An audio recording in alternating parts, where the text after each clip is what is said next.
Very lucky to be talking to Mr. John Steele from the Animals on the line. John, thanks for taking my call.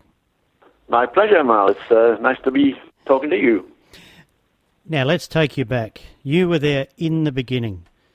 What can you recall of those early days? What are your main memories from those very early days?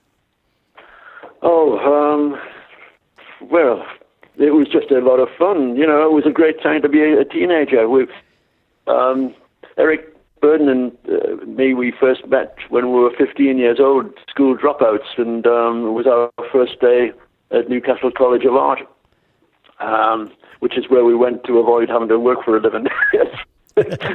Neither of us were brilliant artists, but we managed to sort of worm our way into the art school, and that's where it all started, really. We both discovered that we had a shared love of jazz and blues and rock and roll and movies, books, everything. We hit it off with each other right away, you know, and very quickly formed a band. So from 1956, 57, we everything from that point and culminated in the Animals being together in the end of 1963. And along that journey was a lot of fun, you know, learning all the tricks of the trade and how to get through to an audience without making a fool of yourself, and you know, meeting a lot of good people on the way. Now, this was originally in Newcastle, was it not? That's right, yeah. Yeah. Northeast of England. Tell us about music in Newcastle at the time. It was quite an interesting jazz and blues scene, as well as some good pop stuff going on. It's an industrial town at the time, the heavy industry, shipbuilding, steel, coal, all the dirty stuff, you know. So it was a kind of a hard industrial town at the time, and I think that's where we kind of got the feeling for rhythm and blues and rock and roll. It kind of seemed to go well with our environment. It was a good time to be. It was a good time to be playing all kinds of music. You know, we had some good jazz and some good rock, and a lot of little venues that were not so much nowadays, but then you could go into any pub and hear a live band. You know. Mm. Now, you moved to London in '64. How did you find London coming from Newcastle? Well, yeah. Well, we'd visited London, you know, before you head for the capital to hear, you know, some good music and everything. So it wasn't a big jump. But yeah, at the end of 1963, we first went to London. We exchanged gigs with the Yardbirds. They came up and did all our gigs in the Northeast, and we went there and did all the Yardbird gigs. It was a great idea, and it really worked. You name dropper, you. But that's the way it happened, you know. We found ourselves on the London scene with a ready-made selection of gigs that had an R&B following. So it was perfect. It was good for both bands, and it gave us an introduction to the London scene as a place to play, not just to go and visit and hear music, you know. Looking through your history, it would seem that a hell of a lot happened to the Animals in a very short space of time. Was that the way it felt to you? Yeah, it was very concentrated. You know, it was like 1 minute we're playing with the house band in a really good live music venue in Newcastle by that time, the end of '63. And within a few months, we had a record deal, an agency deal, a single at #1, both sides of the Atlantic. I mean, it was mind-boggling how kind of fast everything seemed to be moving, you know. And, you know, just within, compressed into about 2 years, we did a string of really good singles and some good albums. Did it all seem like a blur at the time, or do you just look back now and think, well, a lot happened in such a short space of time? Yeah, it was a bit of a blur, but we were young, and we could take anything that was thrown at us, you know, and have a good time doing it.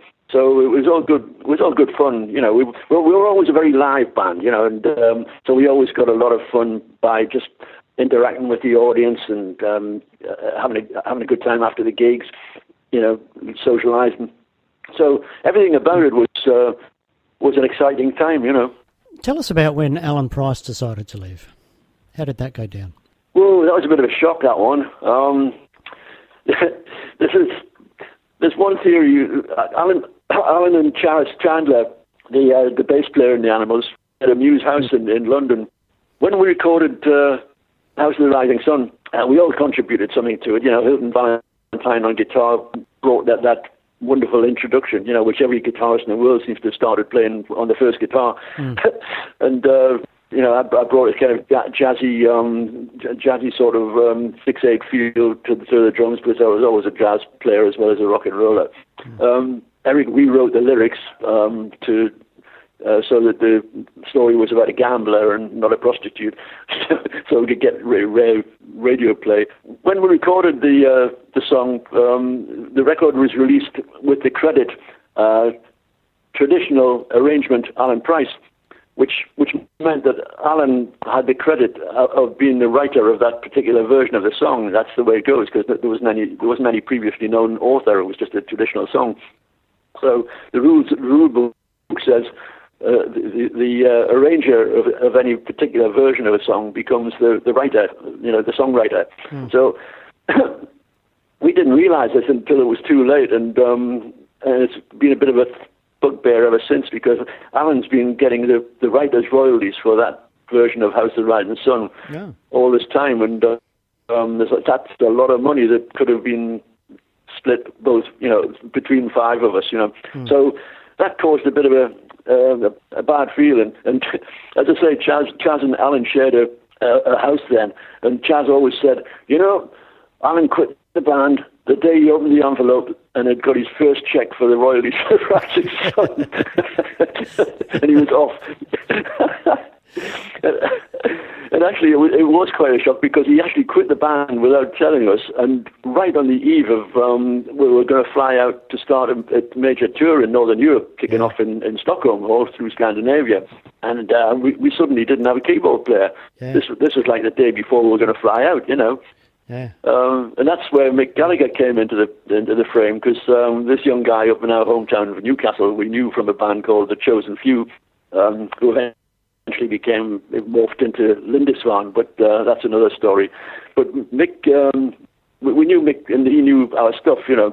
So we got Mike Jeffries, our manager, to fly up to Newcastle, and we flew off to Stockholm, and we arrived the day before the first concert. Mick didn't arrive until 20 minutes before we went on stage, which was like a huge open-air festival, you know, spring festival, 20,000 Swedish kids. And that was like, you know, he really jumped in the deep end. It was phenomenal. But he saved our bacon, and you know, after playing with the Animals a while, he left and was replaced by Dave Roby. But it all goes round in a gigantic circle, because we were playing in more recent times with Hilton Valentine and me and Dave Roby.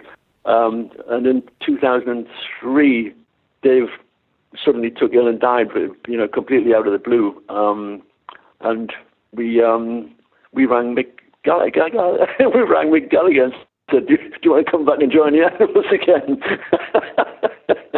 And that's exactly what he did. So yeah, Alan's leaving was a bit of a shock, but we managed to recover well and carried on. So no harm done. But he still gets all the royalties for House of the Rising Sun, but you know. And the aforementioned Mick, he's joining you on this tour, isn't he? Yes, yeah, he's playing great keyboards with us, and we've got a couple of younger guys. We've got Danny Hanley, a very, very good frontman, lead singer, and excellent lead guitarist, and absolutely loves the music of the 50s and 60s.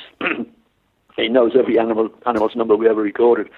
Wow. And more recently, a young guy who's a friend of Danny's, who he's originally from New York, but he was touring in the UK in Medical, and they fell in love, and he settled down in Lancashire, just a few doors from Danny Hanley, and they kicked off playing together. So Roberto Ruiz is our bass player, and both of them excellent musicians. Nick and me, old hands, you know. And but it's great. It's like keeping a fresh feel to the whole thing, really, really doing the Animals stuff, music justice, Yeah. How much of your time does the band take up these days? Well, we tour, it's not, well, we tour, we gig, we play here and there and everywhere.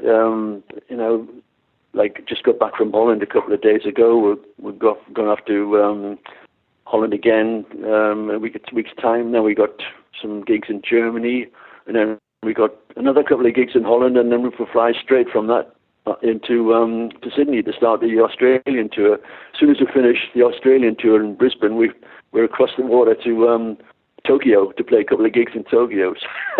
So the band takes up quite a bit of time, because when you factor in the number of gigs, which is probably, I don't know, average is about 100 a year at least, and then you factor in the travel days and the rest of it that goes with it, it's a big chunk. It's a big chunk of the year. You're doing quite an extensive Australian tour as well. You could probably teach the young bands a thing or two, because you're playing in a lot of places that probably don't normally get played, so that's good. Yeah, we play everywhere. Anybody who wants us, they've only got to get in touch with the agent, Metropolis, and if we can come to an agreement, we'll play. We're not a stadium band. We play everything from blues clubs to festivals and theatre tours as well. We play anywhere where there's anybody who wants to come and listen to us. Now, it's amazing how many Animals songs people will know, even if they're unaware of it at first. That's right. There's a fair old back catalogue available. How are you going narrowing down a set list? Does one song stand out from the others in a way that you would never be able to stop playing it, if that question makes sense? Oh, yeah. Yeah, there's more than one, I think. I mean, we couldn't do a set without playing House of the Rising Sun, and the song like "We Got to Get Out," "We Got to Get Out of This Place" is almost as big. It's an anthem. Everybody knows that song. "We Got to Get Out of This Place," especially in Australia too, because the Angels did a quite a popular version of that. So that will mean something to a lot of people here. That's right. Yeah, I've heard that. Yeah, and the Angels have been very successful with that. But I think generally speaking, around the world, the Animals version of "We Got to Get Out of This Place" is probably the sort of definitive version of it, But it's a great song anyway. Absolutely. John, absolutely magnificent talking to you. Thank you, Mal. It's been a pleasure. Really looking forward to seeing the Animals in Adelaide very soon at the Gov. Can't wait. Thanks for taking the time to talk to me. Thanks, Mal, and looking forward to seeing everybody at the Gov. It's one of our favourite venues in Australia, so really looking forward to that. And thanks for talking to me, please. It's been my pleasure, Mal.